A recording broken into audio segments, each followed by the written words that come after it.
Welcome back, guys. Right now we are going to do 1.5 inverse functions. So we need to figure out the undo, and this might be new. This format might be new to most of you. This is what we call compositions, but the truth is with inverse, we know it's the inverse if it's invertible. So if g of f equals f of g.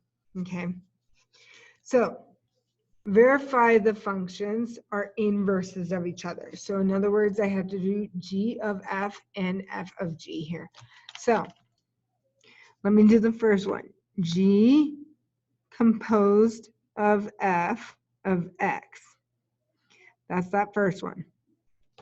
That tells me I'm putting f of x in place of the x for g. So I can write that as g of 1 over x plus 2.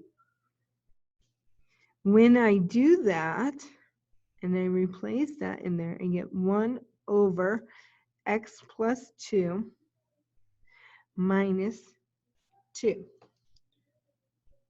Okay, so remember that, oh, I didn't do this. Oh, watch, guys. So this is actually, I forgot the 1 over. So when you think of that, if I have 1 over a fraction, that's the same as 1 times the reciprocal, right? So that I can simplify as x plus 2 minus 2, which of course gives us x. Now, and that works, right? So that's awesome. This is good. So now, so I misinterpreted before, guys. It's that g of f is x and f of g is x. So they have to both equal x to be inverses of each other, okay? So I'm sorry for saying it. So let's do the other side. So f of g of x. Let's compose this. So that would be in f of x, I am placing 1 over x minus 2. This one's going to be a little bit more complicated when it comes to our algebra, okay? So let's replace it. So I have 1 over, now instead of x, I'm putting 1 over x minus 2, and then I have the plus 2. Here's what's great now. Maybe it's not as much work because these 2's cancel. And if you look, that gives us 1 over x. And again, dividing by a fraction is the same thing as multiplying by its reciprocal. So we end up getting x. So yes, these two are inverses. So f of x and g of x are inverses. So let's look at what this means. Okay, so they're invertible. Think about the function x squared. X squared has the domain of negative infinity to infinity. So is there a function that is the inverse of the function f? Well, we've run into an issue here, right? Because when we do the inverse, what happens is that we no longer have a function, right? Because a vertical line test does not work. So we have to keep in mind, if we want to test it, we might have to restrict the domain. Okay. So definition time. A function is said to be one-to-one if a function has an inverse that is also a function. Okay. So the way that we can do and test for one-to-one is graphically. We can do this with the horizontal line test. So, of course, if we have a graph and it passes the vertical line test, we know that function is a function, or that graph is a function. If we do the horizontal line test, that means its inverse is also a function. Okay, so what we're going to do here is we are going to test this ability here. So let's go back up to this definition. So 1-to-1, if and only if, whenever f of c equals d of c, then c equals d. Okay, so that's if I plug in c and d and what happens. Okay, so what we're going to do is we're going to show that c equals d when we plug them in both ways. Okay, we're going to do that first by using that definition, and then we're going to show graphically how that is. So here's our function. So on one side, I'm going to plug in c, and we're going to see if that equals d plus 2. All right, so now we have to solve, and remember, we're wanting that in the end, it comes out that c equals d, right? All right, how do you get rid of fractions? Well, you multiply by the denominator. So on this side, I'm going to multiply by d plus 2. And on this side, I'm multiplying by c plus 2. Okay, so that means that I have 2 plus d equals c plus 2. Now the denominators will technically cancel because I can put down here that they both equal each other, but then if you multiply both sides, they cancel. Okay, so it's just about the numerators at this point. So if I got rid of the 2 here, I'll subtract 2 from both sides. What do we end up with? We end up with d equals c. So check mark, and that shows us that f of x is a 1-to-1 function. Okay. Now I'm going to prove it to you graphically. Okay. So on a graph, we know that this is a rational function and that x plus 2 is on the inside of the graph, on the inside of x, right? So think of the parent function as 1 over x. So when we say 1 over x plus 2, that's on the inside, which tells us we go left 2. Okay, and this is just my side note. All right, so that means in a rational function, the parent function, we would have an asymptote at 0. But since we're moving to the left 2, my asymptote is at -2. And then if you look at a graph itself, it would look like this. Okay. Now, of course, that curve would look a little bit better. I'm getting messy with myself. So we can say, hey, it does pass the vertical line test. So vertical line test. Now we know that because we said f is a function, so it better pass it. Now we got to see if we do the horizontal. So if I start doing horizontal lines, now according to my graph, it looks like it would cross multiple times. But remember, there's that slight angle to the curve, so it does pass the horizontal. So that is why it's a 1-to-1 function. Okay. Let's test the next one. Okay. So let me get my pen.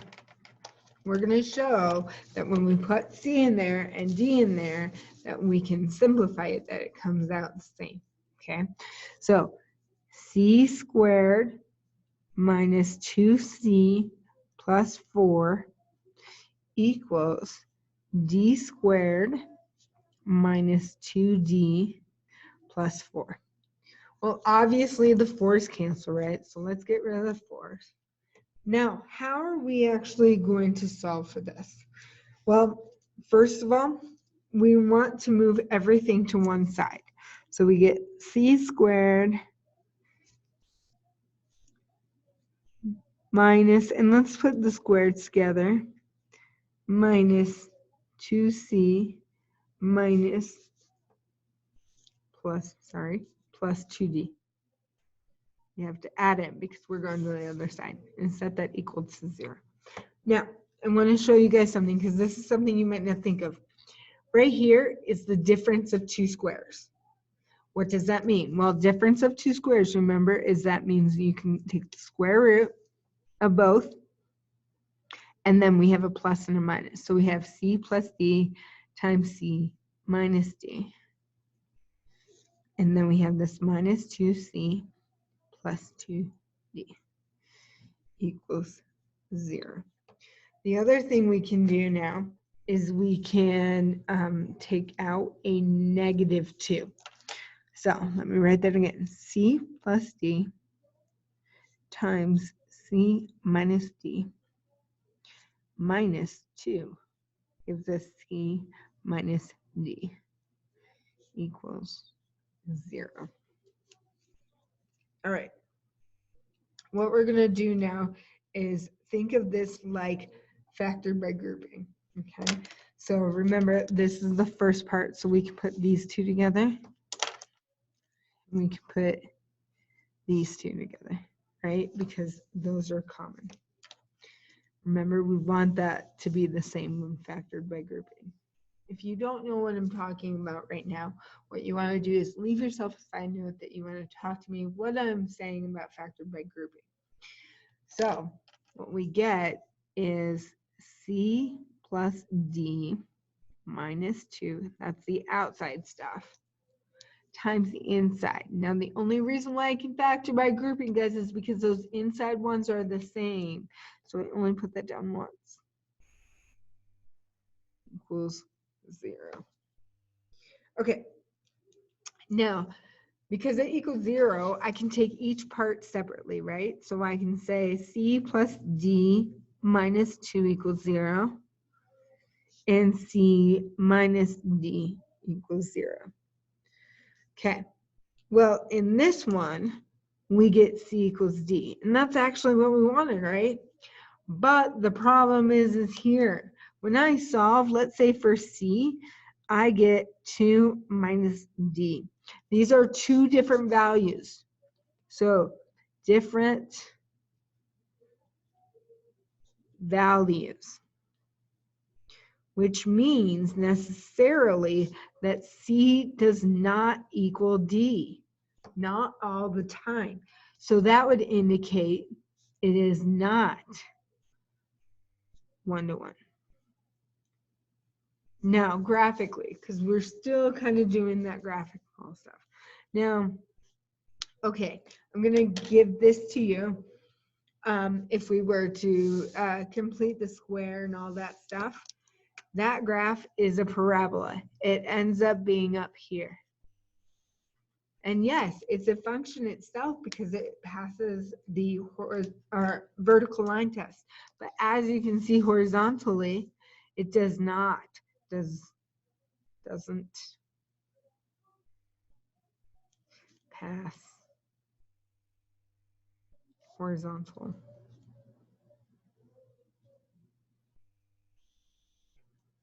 Sorry guys, line test. Which means, again, it's not 1-to-1. Now for this one, you don't have a graphing calculator. So if you graph it, might take a little bit more of a trick. Maybe finding the vertex, things like that. Or you can do it algebraically. Okay. Now, properties of inverse functions. Because f composed of g of x equals g of composed of f equals x, we can observe some important things about inputs and outputs of this, okay? How it goes in and out. So some of the things that we can think of here is that the range of f, so let's point this out because this is good to know. The range of f is the domain of G. And that goes the other way around too. The domain of f is the range of G. So it's interchangeable, okay? And then we know that if f of a equals b, then g of b equals a, and vice versa. Okay, so if your other teachers haven't shown you this either, what's great about inverse is it's always symmetric to the line y equals x. So this is y equals x. That means whatever is on this side for one function, the inverse will be on the other. So as you can see right here, if I have f of x and g of x is its inverse, when we graph it, it reflects, it's symmetric off of y equals x. So let's make sure, remember this, I'm going to make this bigger.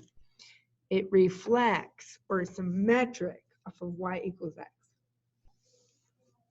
Now, uniqueness.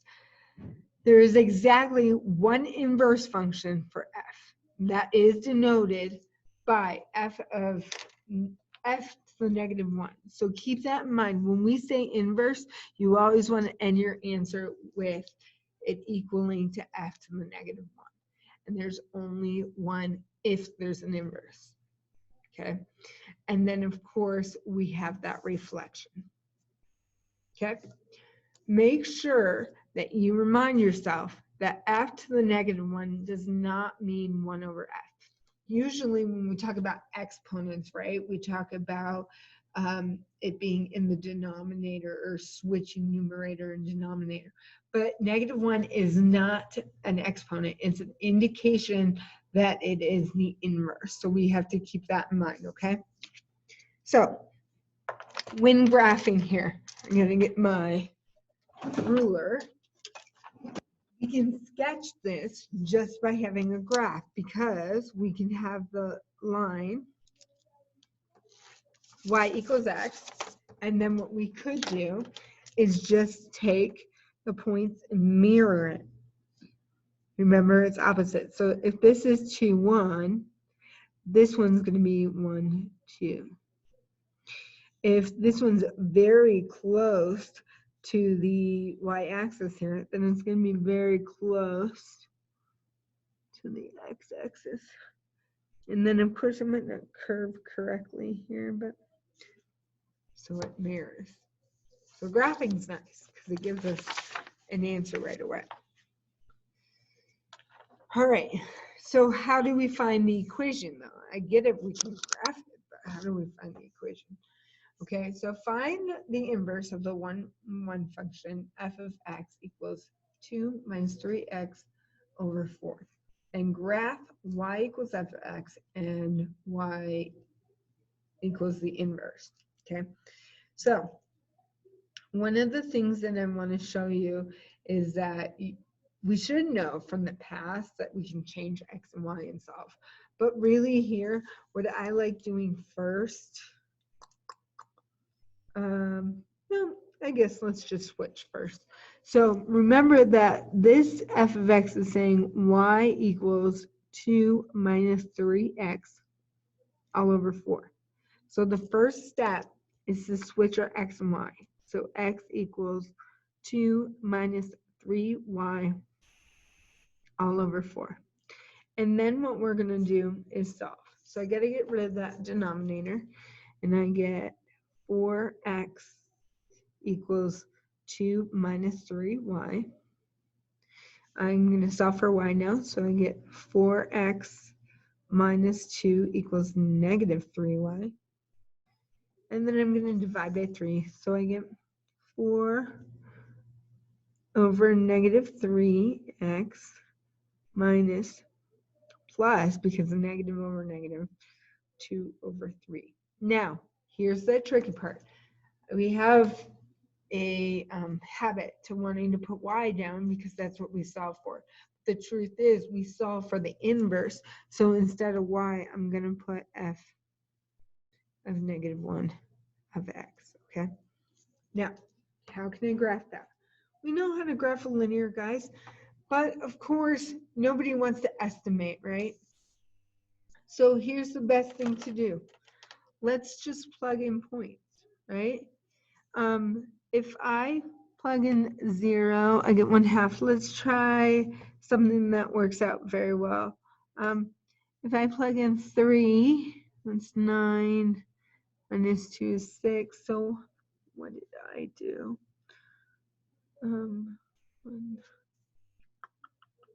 Let's coordinate. Let's do 1.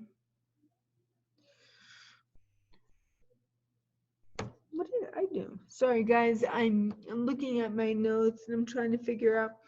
But we can just plug in the point, if anything.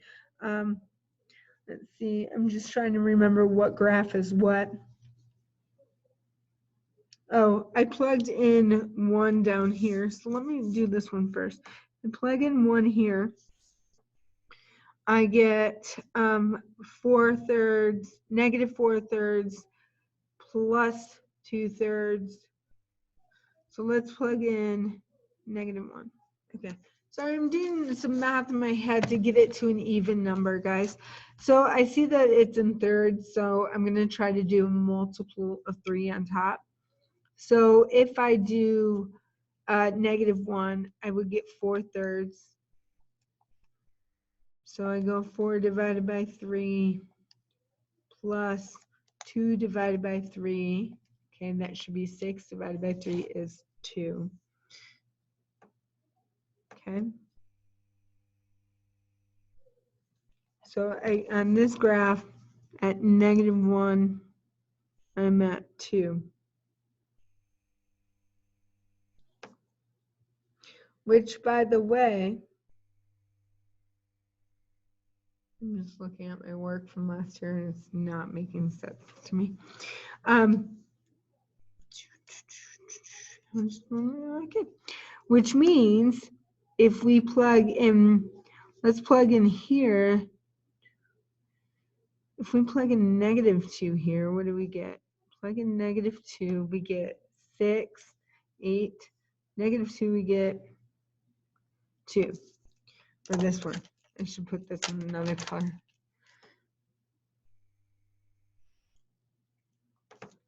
So I get negative 2, 2.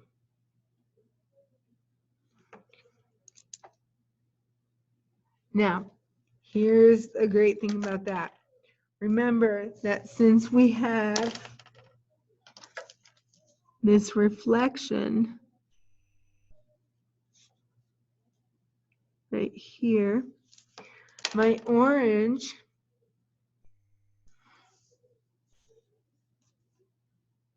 will reflect.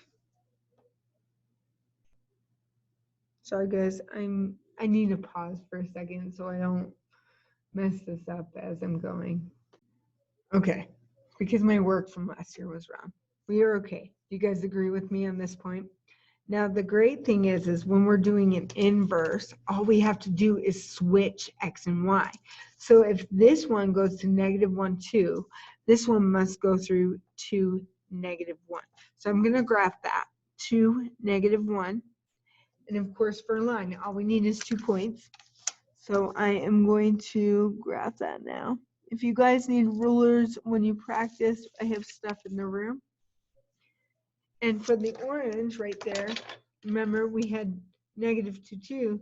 So on this side, we get 2, negative 2. So you guys see that? All I have to do is change x and y when I know it's the inverse. So 2, negative 2. Now, when we graph these, it should look like it mirrors off of the y equals x. Here we go. Oh, I feel better about myself right now. Thought I messed up for a second. So see, this top half mirrors this green bottom half, right? If I fold it, it would be the green and the orange would be on itself. Okay.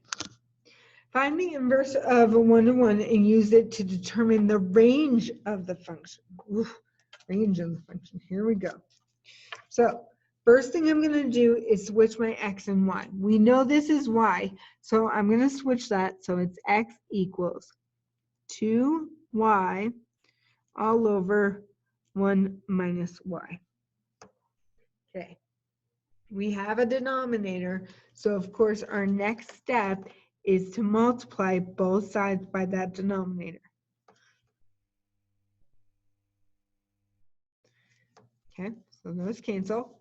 I get, we're going to distribute that out too, okay? I get x minus xy equals 2y. Okay, remember, what's our goal? Get y by itself. So the next step I need to do is get all the y's on one side. So I have x equals 2y plus xy. Now I can factor out a y, so there's only one of them. So y times 2 plus x. And how do I get y by itself? I divide. So I get x all over 2 plus x. Don't forget, I'm not going to put down y. I'm going to put f to the negative 1 of x. Now, remember what we said before, that the domain, so this is G, right? We're going to use it to determine the range. So the idea is the domain of the inverse equals the range of the first function. Okay, so we can conclude, oh, and this should be G, not F. Sorry, guys. Okay, so we can determine the domain here, and that domain is actually the range up here. Okay, so what cannot happen in this function? Well, x cannot equal -2, right? Because if it's -2, then it's 0. So the domain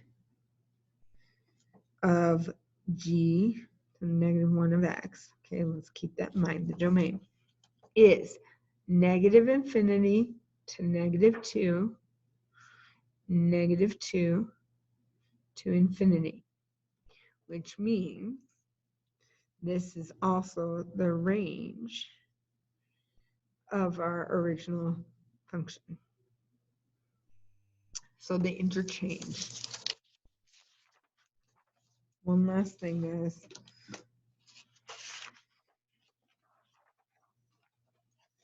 All right. So let's go back to that function that we knew was not one-to-one, which was that x squared, right? It did not pass the horizontal test, so it wasn't one-to-one. So what if we want to, though? If we want to find an inverse that works. So the idea is we're going to have to restrict the domain. Restricting the domain only gives you part of the graph. So this is our x squared, but if I say with it, we're going to restrict where x is only positive, then our parabola, we only have half of our parabola. Well, now does it pass the horizontal test? Yes, it does. And I can prove that to you, okay? So we would have, let's switch our x and y, we would have x equals y squared.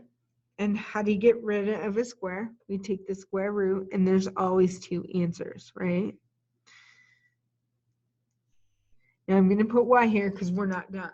Because the idea was that we were going to restrict it to x only being the positive values, right? So that means that if x on G, or f of x, here we go, the original function f of x, then our inverse, the inverse of y has to be positive, right? Because remember, the domain and range, they interchange there for your inverses. So that means, since we are using this, that our inverse is only the positive side. And I'm going to show you how we restrict or how that restriction is shown. When there is a restriction, there will always be a comma and then an inequality. Okay, so it says graph the following functions to show that they are one-to-one and then find their inverses. Okay, so when you graph, the best thing to do is just to do a table, since we do not have a graphing calculator, right? So I have x and I have my y value. Now, x is less than 1. So my highest value is going to be 1. And I know I want to graph multiple coordinates, so that way I know what it looks like. So I'm going to graph 0 and -1. I think that would be good enough. Now, you're going to plug that in your calculator or do it in your head, one or the other. But when we plug in -1, we get 7. Plug in 0, we get 4. Plug in 1, we get 3. Okay, now I'm going to graph it.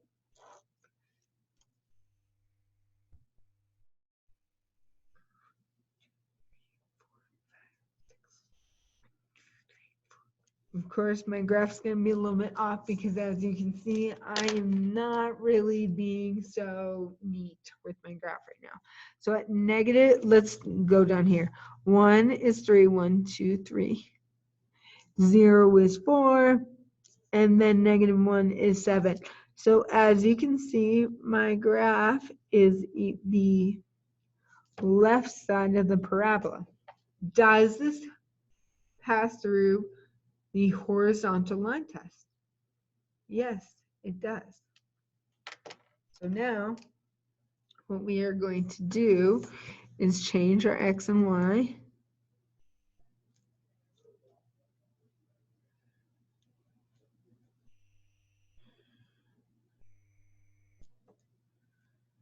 And solve for y. Okay, now I stopped here, guys, because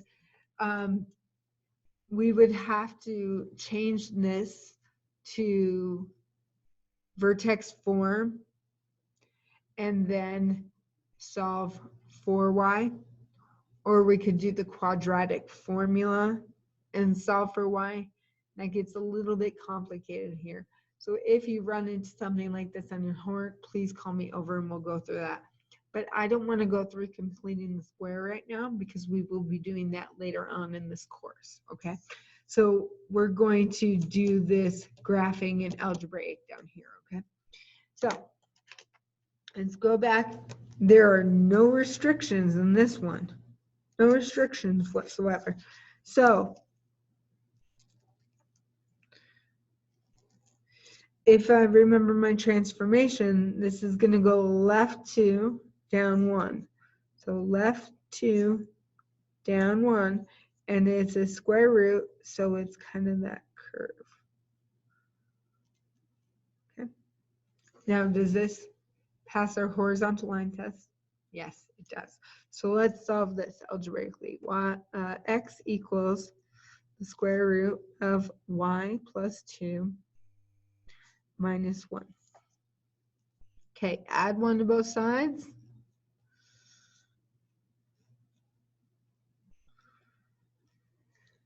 How do you get rid of a square root? You take the square of it, so x plus 1 squared